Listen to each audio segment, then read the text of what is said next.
नमस्ते दोस्तों, आप सभी का स्वागत है हमारे यूपीएससी चैनल सीबीओरा में। और आज हम लोग आरबीआई के नेक्स्ट क्लास करने वाले हैं। आरबीआई के नेक्स्ट में मौद्रिक नीति समिति, community policy, monetary policy community MPC की स्थापना आरबीआई अधिनियम 1934 के धारा 45 जेड के तहत किया गया। इसकी स्थापना आरबीआई अधिनियम 1934 के धारा 45 जेड के तहत किया गया। 1934 के धारा 45 जेड के तहत की गई। मौद्रिक नीति के समिति में कुल 6 सदस्य होते हैं, जिनमें से 3 आरबीआई का होते हैं और 3 सरकार का प्रमुख होते हैं। जिसमें से 3 आरबीआई का होते हैं और 3 सरकार का होते हैं। आरबीआई गवर्नर जनरल समिति का अध्यक्ष होते हैं। 3 सदस्य सरकार के और 3 आरबीआई के होते हैं। 6 सदस्य कुल होते हैं, जिसमें से 3 सरकार का होते हैं और 3 सदस्य आरबीआई का होते हैं। आरबीआई का गवर्नर जनरल इसका अध्यक्ष होते हैं और आरबीआई के गवर्नर जनरल के पास निर्णायक मत होता है। वह इसे चाहे तो भंग भी कर सकता है आवश्यकता अनुसार। इसे निर्णायक मत होता है। एमपीसी के कार्य क्या है? यह मौद्रिक नीति की समीक्षा करता है तथा बेंचमार्क और रेपो दर को निर्धारित करता है। यह एमपीसी मतलब मॉनेटरी पॉलिसी कम्युनिटी, हिंदी में कहते हैं मौद्रिक नीति समिति। यह एमपीसी की समीक्षा करता है और रेपो दर बेंचमार्क या रेपो दर मतलब रेपो रेट का निर्धारण करता है। आरबीआई की मौद्रिक नीति 2 तरह का होता है, एक महंगी और एक सस्ती। महंगी या संकुचक कहते हैं, एक सस्ती या विस्तारित करते हैं। जब ब्याज दर बढ़ा देता है आरबीआई, तो तरलता कम जाता है, जिससे मुद्रा स्थिति नियंत्रित हो जाती है। जब ब्याज दर कम कर देता है तो बाजार में तरलता अधिक बढ़ जाती है और मुद्रा स्थिति अधिक बढ़ जाती है, जिससे मुद्रा स्थिति अधिक हो जाती है। उच्च मुद्रा स्थिति को नियंत्रित करने के लिए आरबीआई महंगी या संकुचित मौद्रिक नीति को अपनाती है। महंगी या संकुचित मौद्रिक नीति को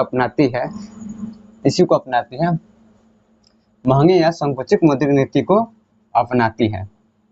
आरबीआई मुद्रा स्थिति को नियंत्रित करने के लिए बाजार में तरलता को कम करने के लिए महंगी या संकुचित मौद्रिक नीति को अपनाती है।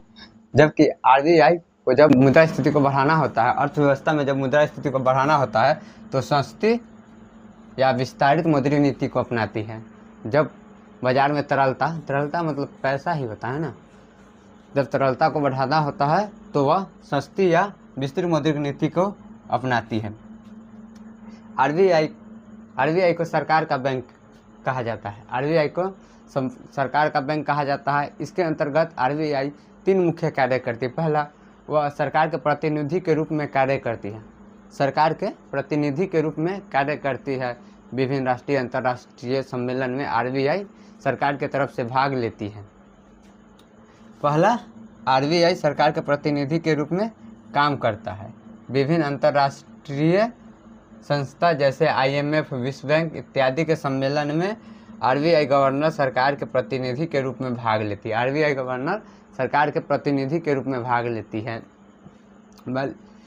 लेती है।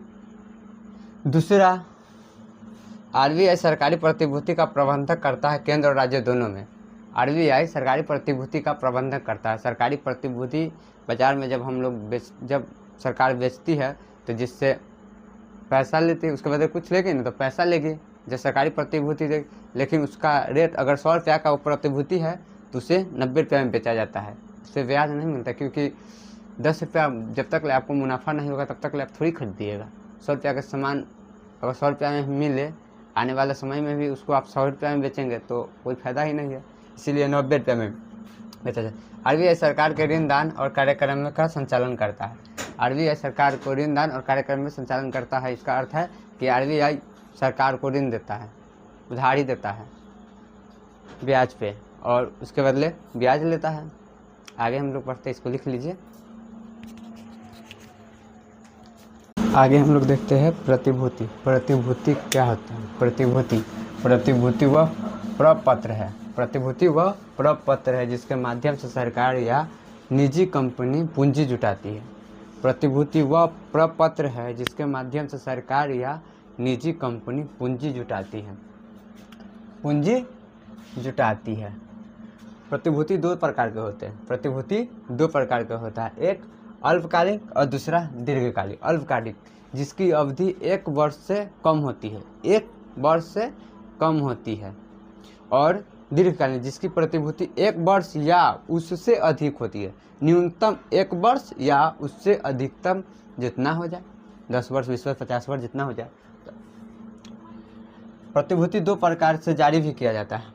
प्रतिभूति दो प्रकार से जारी भी किया जाता है, तो हम लोग देख लिए। प्रतिभूति दो प्रकार का होता है, अल्पकालिक और दीर्घकालिक। और प्रतिभूति दो प्रकार से जारी किया जाता है, एक निजी कंपनी द्वारा, दूसरा सरकारी कंपनी द्वारा।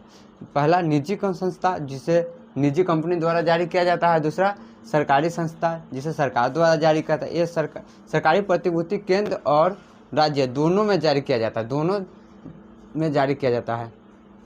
सरकारी प्रतिभूति केंद्र और राज्य दोनों के बीच में जारी किया जाता है। सरकारी प्रतिभूति क्या है?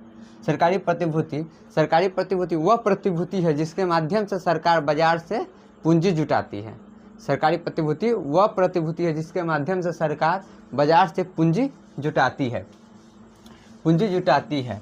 सरकार की प्रतिभूति में जोखिम कम होता है। सरकार की प्रतिभूति में जोखिम कम होता है क्योंकि इसमें सरकार की गारंटी होती है। सरकार की गारंटी होगी तो अफसोस सी बात है कि उसमें जोखिम भी कम होगा। इसीलिए इसे गिल्ट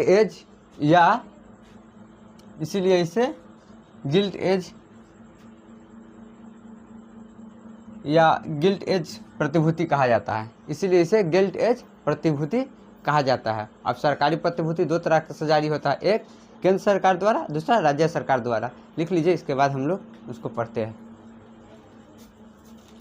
आगे हम लोग देखते हैं सरकारी प्रतिभूति। सरकारी प्रतिभूति केंद्र दो तरह से जारी किया जाता है। सरकारी प्रतिभूति दो तरह से जारी किया जाता है, एक केंद्र सरकार द्वारा और दूसरा राज्य सरकार द्वारा। केंद्र सरकार द्वारा भी सरकारी प्रतिभूति दो तरह से, केंद्र सरकार द्वारा और राज्य सरकार द्वारा। केंद्र सरकार और राज्य सरकार भी दो तरह से प्रतिभूति जारी करती है, एक अल्पकालिक प्रतिभूति और दूसरा दीर्घकालिक प्रतिभूति। अल्पकालिक प्रतिभूति, दूसरा दीर्घकालिक प्रतिभूति। अल्पकालिक प्रतिभूति राज्य सरकार जारी नहीं करती है। अल्पकालिक प्रतिभूति राज्य सरकार जारी नहीं करती है। अल्पकालिक प्रतिभूति से ऋण लेती है। अल्पकालिक मतलब 1 साल से कम से ऋण लेती है, लेकिन केंद्र सरकार के परामर्श से, केंद्र सरकार के गारंटी होता है, परामर्श से, केंद्र सरकार के गारंटी से अल्पकालिक उधार लेती है। दीर्घकालिक उधार लेती है 1 साल से अधिक के लिए, जिसे SDL कहते हैं, स्टेट डेवलपमेंट लोन कहते हैं। यह राज्य के विकास के लिए किया जाता है, जैसे रोड निर्माण, स्कूल, मेडिकल, यह सभी निर्माण के लिए किया जाता है जिसकी ज़रूरत है। दो तरीके से जारी होता है, केंद्र और अल्पकालिक, दीर्घकालिक। और केंद्र सरकार भी दो तरीके से जारी करती है, एक अल्पकालिक, दूसरा दीर्घकालिक। दीर्घकालिक जिसकी अवधि 1 साल या उससे अधिक, 50 साल मान लीजिए, 100 साल मान लीजिए, 100 साल मान लीजिए, 200 साल मान लीजिए, जारी करती है। इसमें सरकार ब्याज साल में 2 बार देती है, या तो कूपन के माध्यम से या ऋण के माध्यम, ब्याज के माध्यम से।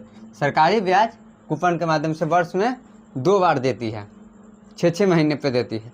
और एक है अल्पकालिक। अल्पकालिक को कोष पत्र भी कहते हैं, अल्पकालिक को कोष पत्र कहते हैं। यह केंद्र सरकार द्वारा जारी किया जाता है, राज्य सरकार इसको जारी नहीं करती, इसे केंद्र सरकार ही जारी कर सकती है। इसके माध्यम से सरकार अल्पकालिक मतलब कि 1 साल से कम की ऋण उधार लेती है, या उधार लेती है। अल्पकालिक प्रतिभूति कोष पत्र 3 तरह से जारी किया जाता है। अल्पकालिक प्रतिभूति कोष पत्र 3 तरह से जारी किया जाता है, एक 91 दिन के लिए, दूसरा 182 दिन के लिए और तीसरा 364 दिन के लिए। यह 3 तरीके से प्रतिभूति अल्पकालिक ऋण सरकार लेती है प्रतिभूति के माध्यम से। इसे बट्टे मूल्य पर कोषपत्र, इसे बट्टे मूल्य पर जारी किया जाता है। बट्टे मूल्य का अर्थ होता है अगर 100 रुपया का प्रतिभूति है तो उसे 90 रुपया में जारी किया जाएगा। इस पर ब्याज नहीं दिया जाता, अल्पकालिक प्रतिभूति में ब्याज नहीं दिया जाता, इस पर डिस्काउंट दिया जाता है। 100 रुपया का प्रतिभूति 90 रुपया में आप साल भर के लिए ले लीजिए, साल भर बाद आपका 100 रुपया हो जाएगा, प्रतिभूति वापस कर दीजिए आप। यह अंकित मूल्य से कम मूल्य पर होता है, यह अंकित मूल्य से कम मूल्य पर होता है। केंद्र व राज्य सरकार की प्रतिभूति का प्रबंधक आरबीआई करता है। केंद्र और राज्य दोनों के लिए प्रतिभूति का प्रबंधक आरबीआई करता है, तो हम लोग पहले पढ़ चुके हैं। आरबीआई बाजार में सरकारी प्रतिभूति का क्रय और विक्रय करता है। आरबीआई बाजार में सरकारी प्रतिभूति का क्रय मतलब खरीदता है और विक्रय मतलब बेचता है। इसे इक्विटी प्लेटफॉर्म के माध्यम से करता है, जिसे इसे OMO ओपन मार्केट ऑपरेशन कहा जाता है। इसके इक्विटी प्लेटफॉर्म के माध्यम से एक सरकारी वेबसाइट है आरबीआई का इक्विटी प्लेटफॉर्म, उसके माध्यम से आरबीआई क्रय विक्रय करता है। आज के लिए इतना ही, हम लोग मिलते हैं नेक्स्ट क्लास में कल, और आशा करते हैं आपको क्लास अच्छा लगा हो तो लाइक शेयर जरूर करें, लिख लीजिए इसे।